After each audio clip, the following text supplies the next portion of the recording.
श्री स्वामी समर्थ मित्रांनो, तुमचं आपल्या स्मार्ट स्टडी या यूट्यूब चॅनलमध्ये स्वागत आहे. तुम्ही जर माझ्या चॅनलवर नवीन असाल तर प्लीज माझ्या चॅनलला लाईक, शेअर आणि सबस्क्राईब करा. मित्रांनो, Maharashtra board 2026-27 new syllabus third स्टँडर्डचे सर्व सब्जेक्ट टेक्स्टबुकमधील लेसन तुम्हाला आपल्या स्मार्ट स्टडी या यूट्यूब चॅनलवर भेटतील. ते तुम्ही तुमच्या मित्रांना शेअर करायला विसरू नका. चला तर आपण लेसन बघूया. आज आपण शिकणार आहोत Marathi textbook third standard lesson number 6 शेतकरी दादा कविता आहे भाग 2. मित्रांनो, अगोदर आपण कविता समजून घेऊया, नंतर आपण क्वेश्चन आन्सर बघूयात. तर कविता काय येते? शेतकरी दादा.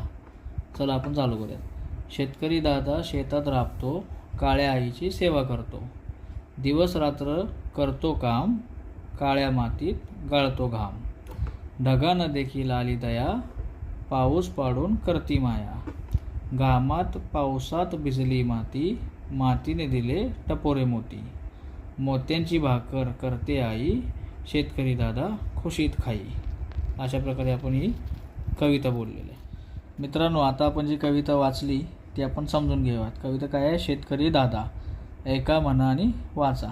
आता ही कविता आपण समजून घेऊयात. शेतकरी दादा शेतात राबतो, काळ्या आईची सेवा करतो. म्हणजे काय करतो शेतकरी दादा? इथे बघा चित्रामध्ये दिलेलं आहे. शेतकरी दादा शेतामध्ये राबतोय आणि काळ्या आईची सेवा. काळ्या आई म्हणजे कोण? शेती. त्याची तो सेवा करतोय. पुढे काय दिले? दिवस रात्र करतो काम, काळ्या मातीत गाळतो घाम. तो काय करतोय? दिवस रात्र इथे काम करतो शेतामध्ये आणि स्वतःचा घाम गाळतोय शेतामध्ये, म्हणून तिथे दिलेलं आहे तसं.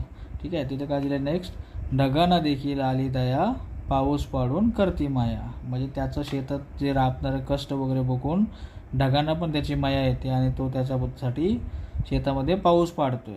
अशा प्रकारे इथे वर्णन केलेलं आहे. ढगांना देखील आली दया, पाऊस पाडून करती माया. ढग त्याच्यावरती माया करतायत पाऊस पाडून. अशा प्रकारे इथे वर्णन केलेलं आहे.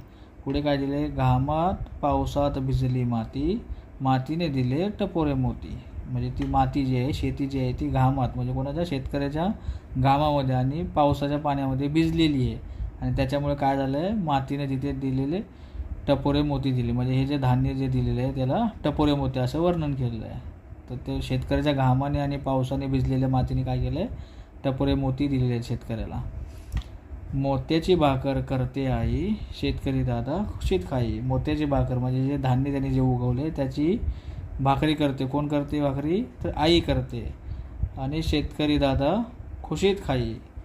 तर शेतकऱ्याने जे हे पिकवलेलं आहे ते सर्व त्याची ती भाकरी करते आहे आणि तो शेतकरी दादा ते खुशीत म्हणजे आनंदाने खातोय. ते म्हणजे ते स्वतः जे कष्ट करून जे कमवते किंवा जे उगवते तेच लोक स्वतः खुशीमध्ये खात आहेत. अशा प्रकारे या कवितेचं आपण वर्णन केलेलं आहे.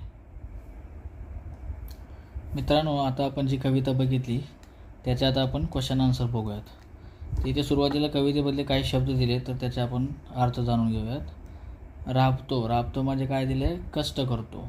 काळी माती म्हणजे कोण? जमीन. घाम गाळणे काय? कष्ट करणे. मोत्याची भाकर म्हणजे ज्वारीची भाकर. अशा प्रकारे काही शब्दांचे इथे अर्थ दिले आहेत. इथे पुढे काय दिले आपण बघूयात. आम्हाला हे समजले. आता याच्यामध्ये काय आपल्याला समजलं तर तिथे लिहायचं. तर पहिला प्रश्न काय दिला याच्यामध्ये? योग्य शब्द लिहा. म्हणजे या कवितेतले योग्य शब्द पण लिहायचे आहेत. तर काय दिलं याच्यामध्ये? पहिला क्वेश्चन काय दिला आपल्याला? शेतात राबणारा. शेतामध्ये कोण राबतं? पोएममध्ये आपण बघितल्याप्रमाणे कवितेत शेतकरी. दुसरं काय दिलं आहे? दया येणारे. कोणाला दया येत होती? ढगांना. शेतकऱ्याची दया ढगांना येत होती. तिसरं काय आहे? टपोरे मोती देणारे. टपोरे मोती कोण देते? माती. काळी माती म्हणजे जमीन. मोत्यासारख्या ज्वारीची भाकरी करणारी. मोत्यासारख्या ज्वारीची भाकरी कोण करत होतं? तर आई. अशा प्रकारे याचे आन्सर आहेत. दुसरं काय दिलं? नेक्स्ट क्वेश्चन काय याच्यामध्ये? यमक जुळणारे शब्द लिहा. लिहायचे आहेत. आता हे कवितेमध्ये जे यमक दिलेत ते आपण याच्यामध्ये लिहायचे आहेत. तर काय येतं इथे? काम, घाम, दया, माया, माती, मोती, आई, खाई. अशा प्रकारे हे कवितेतले यमक जुळणारे शब्द लिहिलेत आपण.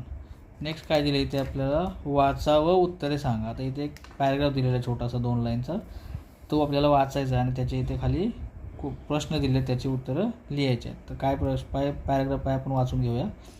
आपला भारत देश शेतीप्रधान देश आहे. आपले जीवन शेतीवर अवलंबून आहे. शेतकरी शेतात काम करतात. शेतीतून धान्य फळे भाज्या मिळतात. हिरवेगार शेत पाहिले की मन आनंदी होते. अशा प्रकारे आपला पॅराग्राफ दिला आहे. तर ह्याच्यावरती प्रश्न विचारले, त्याचे आपण उत्तरं लिहायचे. तर पहिला प्रश्न काय आहे, आपले जीवन कशावर अवलंबून आहे. त्याच्यामध्ये दिल्याप्रमाणे आपले जीवन कशावर अवलंबून आहे, शेतीवरती अवलंबून आहे. तर इथे आपण उत्तर लिहिले शेतीवरती. नेक्स्ट क्वेश्चन काय दिलं आहे, शेतात कोण काम करतात. शेतामध्ये कोण काम करतं, शेतकरी. याच्यामध्ये दिलेलं आहे शेतकरी शेतामध्ये काम करतात. नेक्स्ट काय दिलं आहे, शेतीतून आपल्याला काय मिळते. शेतीतून काय मिळतं आपल्याला, तर इथे दिलेलं आहे बघा, धान्य फळे भाज्या अशा प्रकारे आपल्याला शेतीतून मिळतं. नेक्स्ट काय दिलं आहे, हिरवेगार शेत पाहिले की काय होतं. हिरवेगार शेत पाहिले की काय होतं, इथे दिलेलं बघा, हिरवेगार शेत पाहिले की मन आनंदी होतं. तर अशा प्रकारे हे आपण लिहिलेलं आहे. नेक्स्ट काय दिलं याच्यामध्ये, विचार करा व सांगा. आता काय विचार करायचा आणि काय सांगायचं ते दिलं पुढे. शेतीच्या कामासाठी कोणकोणती अवजारे वापरतात त्यांची नावे सांगा. तर शेतीच्या कामासाठी काय काय वापरतात, तर त्याची आपण नावं लिहू शकतो. जसं काय विळा, फावडे, कुदळ अशा प्रकारे जी अवजारं शेतीमध्ये वापरतात, नांगर, तर त्याची आपण इथे नावे लिहू शकता. नेक्स्ट काय दिले, खेळूया शब्दांशी. वाचा व समजून घ्या. आता इथे आपल्याला वाचायचं आणि समजून घ्यायचं. तर काय दिलं इथे, एक आणि अनेक म्हणजे एक वचनी आणि अनेक वचनी अशा प्रकारे. म्हणजे एखाद्या वस्तूचं एक काय होतं आणि अनेक काय होतं ते आपल्याला इथे दिलेलं आहे. तर पहिलं काय आहे, आंबा. तर एक असेल तर आंबा, जास्त असेल तर काय बोलतो आपण, आंबे. सेम तसंच पुस्तक, एक असेल तर आपण काय बोलतो, पुस्तक. जर भरपूर पुस्तकं असेल तर आपण काय बोलतो, पुस्तके. तसं सेम फुलं, फुले, गोटी, गोट्या. तर अशा प्रकारे हे एक आणि अनेक आपल्याला दिलेलं आहे. नेक्स्ट काय दिले इथे, शब्दकोडे सोडवा. इथे आपल्याला कोडं दिले आहे, त्याचं आपल्याला उत्तर लिहायचं आहे. तर कोडं काय बघूया आपण. दोन बहिणी एकाच रंगाच्या, घट्ट त्यांचे नाते, एक बहीण हरवली तर दुसरी कामी न येते. म्हणजे काय दिलं आहे, दोन बहिणी एकाच रंगाच्या म्हणजे सेम कलरचे दोन बहिणी आहेत, घट्ट त्यांचे नाते. त्यांचं नातं कसं दिलं आहे, घट्ट आहे. आणि एक बहीण हरवली तर दुसरी कामी न येते. म्हणजे एक हरवली तर दुसरी काय कामाची नाही. तर याचं आन्सर काय होतं, हे एक शब्दकोड आहे. याचा आन्सर काय दिलं याच्यामध्ये, चपला. म्हणजे चप्पल जर दोन्ही असतील तर ठीक आहे, एक हरवली तर दुसरी काय कामाची आहे का, नाही आहे. दुसरी पण आपल्याला फेकून द्यावी लागते. तर अशा प्रकारे याचं आन्सर आहे. नेक्स्ट काय दिलं आपल्याला इथे, अशी कोणती जागा आहे जिकडे रस्ता आहे पण गाडी नाही, जंगल आहे पण झाड नाही, नदी आहे पण पाणी नाही. तर ह्याचं काय, या कोड्याचं काय आन्सर येते, काय उत्तर आहे, नकाशा. जसं नकाशामध्ये इथे काय दिलं आहे, अशी कोणती जागा आहे जिकडे रस्ता आहे पण गाडी नाही आहे. म्हणजे नकाशामध्ये आपण जर एखादं लोकेशन सर्च केलं तर तिथे काय येतं, आपल्याला रस्ता दाखवतो. जिकडे आहे रस्ता पण गाडी नाही आहे, तिथे रस्ता दाखवतो पण त्याच्यावर गाडी असते का, नसते. जंगल आहे पण झाड नाही, म्हणजे तिथे जंगल आपल्याला दिसतं. असं त्याच्यामध्ये नकाशामध्ये आपल्याला जंगल दिसतं पण तिथे झाडं असतात का, खरोखर नसतात. आणि नदी आहे पण पाणी नाही, म्हणजे त्याच्यामध्ये जर आजूबाजूला कुठे नदी असेल तर आपल्याला नकाशामध्ये नदी दाखवते पण ते खरोखर त्याच्यात पाणी असतं का, नसतं. तर अशा प्रकारे याचं काय आन्सर दिलं आपल्याला, नकाशा. पुढे काय दिलं इथे, नेक्स्ट आपण बघूयात, लिहिते होऊया. लिहिते म्हणजे होऊया, लिहिते होऊया म्हणजे आपण इथे लिहायचं आहे. खाली जे आपल्याला प्रश्न दिले, तर काय प्रश्न दिलं आहे, कोणकोणत्या धान्यापासून भाकरी तयार केली जाते ते लिहा. आता कशा कशापासून भाकरी बनवू शकतो आपण, तर त्या आन्सर काय दिलं आपण, ज्वारी, बाजरी, नाचणी, मका अशा प्रकारे आपण ह्या धान्यापासून आपण भाकरी बनवू शकतो. नेक्स्ट क्वेश्चन काय दिलं आहे, शेतकऱ्यांच्या रोजच्या जीवनातील कामांची यादी करा. म्हणजे शेतकरी रोज काय कामं करतो शेतीमध्ये त्याची आपण नावं लिहायची किंवा त्याची यादी. तर काय लिहू शकतो आपण, शेत नांगरणे, बियाणे पेरणे, पिकांना पाणी देणे, खत घालणे, तण काढणे, पिकांची देखभाल करणे, पिकांची कापणी करणे, धान्य गोळा करून बाजारात विकणे. अशा प्रकारची शेतकरी रोजची कामं करत असतो. तर अशा प्रकारे आपण हे क्वेश्चन आन्सर बघितलेले आहेत. नेक्स्ट आपण बघूया इथे काय दिलं आहे. नेक्स्ट क्वेश्चन दिलं आपल्याला, क्वेश्चन नंबर 3, प्राण्यांच्या पिल्लांची नावे सांगा व लिहा. आता इथे आपल्याला प्राणी दिले आहेत, त्याची पिल्लांची आपल्याला नावं लिहायचं. एक्झाम्पल आपल्याला इथे काय दिलं, उदाहरणार्थ गाईचे वासरू, म्हणजे गाईचं पिल्लांचं नाव काय येतं, वासरू. तसं सेम शेळी, शेळीच्या पिल्लाला काय बोलतो आपण, करडू. दुसरं काय येतं, वाघ, वाघाच्या पिल्लाला काय बोलतात, बछडा. सेम तसं हरिणच्या पिल्लाला काय बोलतात, पाडस किंवा पाडसं. सिंहाच्या पिल्लाला आपण काय बोलतो, छावा. म्हैसचं पिल्लू काय बोलतं, रेडकू.